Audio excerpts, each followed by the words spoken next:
அன்பு நெஞ்சங்களுக்கு அன்பான வணக்கங்கள். நம்ம சேனலை முதன்முறையாக பார்க்குறீங்க அப்படின்னா கண்டிப்பாக சப்ஸ்கிரைப் பண்ணிக்கங்க. நிறைய இன்ஃபர்மேஷன்ஸ் நம்ம சேனலில் காத்திருக்கு. அண்ட் நம்ம சேனலை வேறு ஏதாவது டவுட்ஸ் சந்தேகங்கள் கவுன்சிலிங் ரிலேட்டடாக வேறு என்ன விஷயம் இருந்தாலும் கமெண்ட்டில் ஷேர் பண்ணுங்கள். கண்டிப்பாக வீடியோவாக ஷேர் பண்ணுறேன்.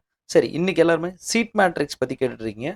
சீட் மேட்ரிக்ஸ் பற்றின இன்ஃபர்மேஷன்ஸ் தான் இன்றைக்கி நம்ம தெளிவாக பார்க்க போகிறோம். சார், எப்படி சார் சீட் வந்து பிரிப்பாங்க, என்ன மாதிரியான பிரிப்பாங்க அப்படின்ற நிறைய கேள்விகளுக்கு இந்த வீடியோவில் பதில் இருக்குது அப்படின்றத மறந்துட வேண்டாம். சரி, முதல்ல government institutions, government quota, government எக்ஸ்க்ளூசிவான கவர்மெண்ட் கோட்டாவில் எத்தனை எப்படி சீட்ஸ் வந்து பிரிப்பாங்க அப்படின்றத ஃபஸ்ட்டு பார்த்துப்போம். முதல்ல எப்போவுமே என்னென்னா 5 கோர்ஸில் 5 கவர்மெண்ட் காலேஜஸ் இருக்குது. அதில் ஆனுவல் இன்டேக் வருஷம் எடுக்கக்கூடிய அளவுன்றது பாளையங்கோட்டையில் வந்து சித்தாவில் 100, சென்னையில் சித்தாவில் வந்து 60, ஆயுர்வேதா கோட்டார் சித்தா மெடிக்கல் காலேஜ் கவர்மெண்ட்டில் 60, யுனானி கவர்மெண்ட் காலேஜ் வந்து 60, கவர்மெண்ட் ஹோமியோபதி மெடிக்கல் காலேஜ் திருமங்கலத்தில் வந்து 50 சீட் எடுக்கிறாங்க.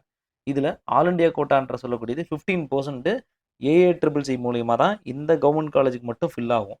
இது எப்படின்னா, கவர்மெண்ட் காலேஜில் அதுவும் குறிப்பாக வந்து பார்த்தீங்கன்னா பாளையங்கோட்டையில் இருக்கக்கூடிய உங்களுக்கு 15% சீட், 100ல் 15% பார்த்தா 15 சீட் வந்து ஆல் இண்டியா கோட்டாக்கு போயிடும். அதே சென்னையில் 9 சீட் வந்து ஆல் இண்டியா கோட்டாக்கு போயிடும், ஏஏட்ரிபிள்சி மூலியமாக போகும். ஆயுர்வேதாவில் இருக்கக்கூடிய கோட்டார் காலேஜில் 9 சீட்டு ஏஏட்ரிபிள்சி மூலியமாக போகும். யுனானிக்கு 9 சீட் வந்து ஏஏட்ரிபிள்சி மூலியமாக போகும். ஹோமியோபதிக்கு அதே மாதிரி 50 சீட் ஓவரால் டேக்கனு.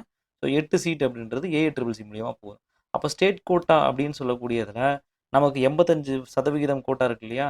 அந்த 85% என்ன நடக்கும் அப்படின்னா, உங்களுக்கு இந்த 85%ல் 7.5 ரிசர்வேஷன் தான் அப்ளை ஆகும். இந்த ஸ்டேட் கோட்டாக உள்ள தான் 7.5 ரிசர்வேஷன் அப்ளை ஆகும்.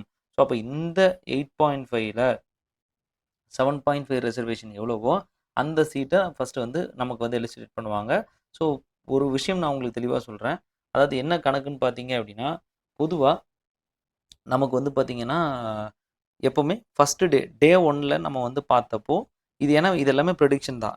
எல்லாமே தெளிவாக டேட்டாவோட வச்சு சொன்னா தான் உங்களுக்கு புரியும். போன வருஷத்தில் ஃபஸ்ட்டு டேன்றது 7.5 ரிசர்வேஷனுக்கு காலையில் கூப்பிட்டாங்க. மதியம் எக்ஸ் சர்வீஸ் மேன் இந்த மாதிரியான இன்ஃபர்மேஷன் காலையில் 7 மணிக்கும் 7.5 ரிசர்வேஷனுக்கு மீதவங்களுக்கு கூப்பிட்டாங்க இல்லையா? ஸோ நாள் இது மட்டும் தான் நடந்துச்சு. அப்போது அந்த டேட்டாவில் எவ்வளோ சீட்ஸ் வந்து மேக்ஸிமம் போயிருக்கு அப்படின்றத பொறுத்து தான் ஒரே ஒரு கால்குலேஷன்ஸை மட்டும் நான் உங்களுக்கு வந்து இந்த இடத்துல சொல்கிறேன். சரியா? ஸோ இப்போ இதில் என்ன அப்படின்னா, முதல்ல ஆஃப்டர் டே 1 நாள் கவுன்சிலிங் ஸ்டேட் கோட்டாவில் 85 சீட்டை ஃபில் பண்ணுறதுக்காக ஸ்டேட் கோட்டா கவர்மெண்ட்டில் பாளையங்கோட்டையில் வந்து நாள் கவுன்சிலிங் முடிஞ்ச பிறகு 74 சீட்டு மீதம் இருந்துச்சு. அப்போ இதனோட வேரியேஷன்ற பார்க்குறப்போ 9 சீட்டு. அப்போ 7.5க்கு 6 சீட்டு போயிருக்கும். மீதம் 3 சீட் அப்படின்றது உங்களுக்கு எக்ஸ் சர்வீஸ்மேன் அல்லது ஸ்போர்ட்ஸ் கோட்டா அல்லது சித்தா டாக்டர்ஸ் குழந்தைங்களுக்குள்ள கோட்டாவுக்கு போயிருக்கும். ஸோ இதுதான் இதில் உள்ள டேட்டா. அதன் பிறகு கவர்மெண்ட் சித்தா மெடிக்கல் காலேஜ் சென்னையில் மொத்தம் 60 சீட்டு, ஸ்டேட் கவர்மெண்ட் கோட்டாவுக்கு 51 சீட்டு. ஸோ 51 சீட்டில் நமக்கு ஃபில் ஆனது அப்படின்னு பார்த்தீங்கன்னா, நாளில் 46 சீட்டு ஃபில் ஆகிருக்கு. மேக்ஸிமம் கவர்மெண்ட் காலேஜில் மேக்ஸிமம் இந்த கோட்டான்றது விடவே விட மாட்டாங்க, கண்டிப்பாக ஃபில் பண்ணிவிடுவாங்க. ஸோ அப்போ 46 சீட் அப்படின்றப்போ இந்த இடத்துல நமக்கு வந்து ஒரு 5 சீட்டு வந்து நமக்கு வந்து முடிஞ்சிருக்கு. அப்போது 4 சீட்டு பொதுவாக கணக்குப்படி பார்க்குறப்போ 4 சீட் அப்படின்றது 7.5 ரிசர்வேஷனுக்கும், மீதம் 1 சீட் அப்படின்றது எக்ஸ் சர்வீஸ்மேனுக்கோ ஏதாவது ஒரு கோட்டாக்கும் வந்து கண்டிப்பாக ஒதுக்கப்பட்டிருக்கும்.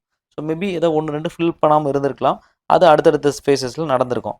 அதன் பிறகு ஆனால் கவர்மெண்ட் 7.5ன்றது 4 தான் கன்ஃபார்ம். அதன் பிறகு ஆயுர்வேதா மெடிக்கல் காலேஜ் கோட்டாரில் 7.5 ரிசர்வேஷனில் 4 சீட்டு ஃபில் ஆகிருக்கும். ஏன்னா ஃபஸ்ட் டேயில் மொத்தம் 51 சீட்டில் 35 சீட் டோட்டலாக ஃபில் ஆகிருக்கு. இந்த 35 சீட் அப்படின்றது எப்போவுமே இது வந்து ஹை த்ரெஷோல்டு. என்ன காரணம் சொல்கிறேன்னா, எப்போவுமே முதன்மையாக அதாவது பார்த்தீங்கன்னா மேக்ஸிமம் நம்பர் ஆஃப் பீப்புள்ஸ்ன்றது ஆயுர்வேதா நோக்கி தான் சீட்ஸை வந்து எடுப்பாங்க.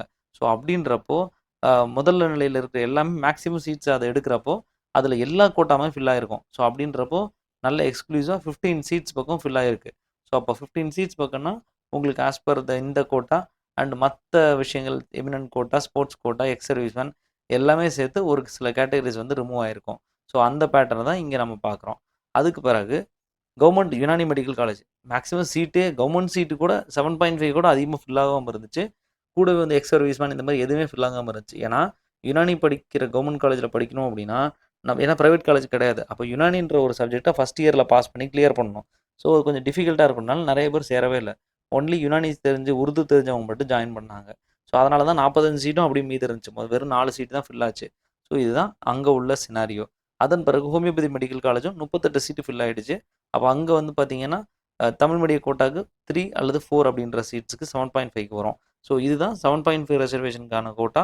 ஆல் இண்டியா ஸ்டேட் கவர்மெண்ட்கான கோட்டா பேட்டர்ன் அப்படின்றது இதுதாங்க. ஸோ டோட்டலாக கணக்குப்படி பார்த்தீங்கன்னா எவ்வளோ சீட் டோட்டலாக உங்களுக்கு வந்து பார்த்தீங்கன்னா 330 சீட் வந்து எல்லா கவர்மெண்ட் காலேஜில் இருந்தும் இருக்குங்க.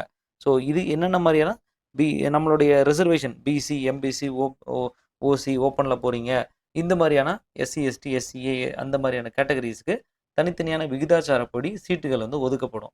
ஸோ இந்த இன்ஃபர்மேஷன்ஸ் உங்களுக்கு போதும்னு நினைக்கிறேன். வேறு ஏதாவது இன்ஃபர்மேஷன்ஸ் வேணுன்னா கமெண்ட்டில் ஷேர் பண்ணுங்கள். கண்டிப்பாக உங்களுக்கு ஷேர் பண்ண தயாராக இருக்கும். நன்றி, வணக்கம்.